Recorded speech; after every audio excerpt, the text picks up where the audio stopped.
Charles knew something. King amended succession bill in 2013 over DNA result with Harry, not his son. Did the royals have an emergency backup plan preventing Harry from ever becoming king?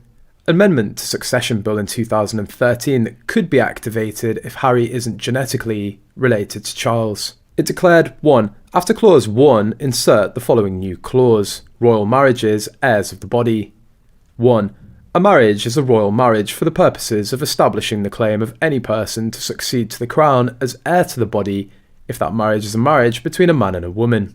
2. A person is disqualified from succeeding to the crown as an heir to the body of a royal marriage if they're not the offspring of both parties to that marriage.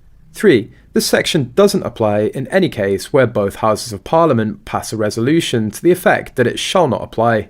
As it stands, heirs to any titles or honours must be born of the body of the wife of the title holder.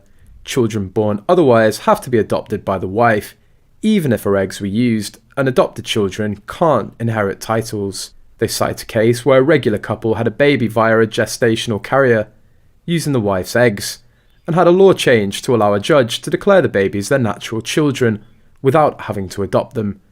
To me, that seems reasonable. However, it often happens that common law doesn't apply to the crown and issues about it, so it'd still be very much up in the air whether babies born with Meghan's eggs and Harry's seed via another woman's uterus would be given rights to inherit.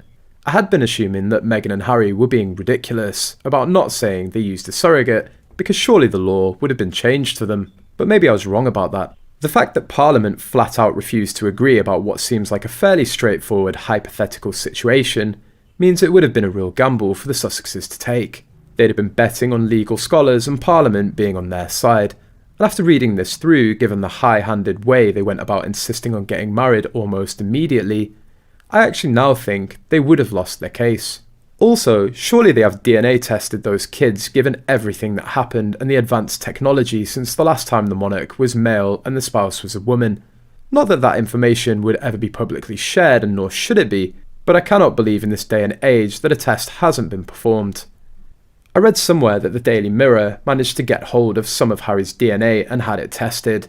Didn't hear anything after that, so either he is Charles's son, or the result was so earth-shaking a super injunction was brought about. I'm guessing the former, because super injunction or not, news of that calibre would have to have leaked by now. According to royal insiders, the updated succession bill in 2013 was actually related to the fact that Charles relied on a percentage of the paternity DNA report between him and Harry, and with the results confusing all royal senior members, the succession bill was agreed by all of the members that it should be amended immediately. Now it's like a harbinger of Archie and Lilibet's royal titles, as Meghan is entangled in suspicion of surrogacy. If it's not Harry's seed, the offspring doesn't have that direct link to Sophie of Hanover to qualify for succession, and if it's not Meghan's egg, then it might be considered illegitimate. If it has no genetic link to either of them, then it's technically an adopted baby. But with Harry's seed and Meghan's egg via gestational carrier, there's definitely a strong argument for allowing this hypothetical baby into the line of succession.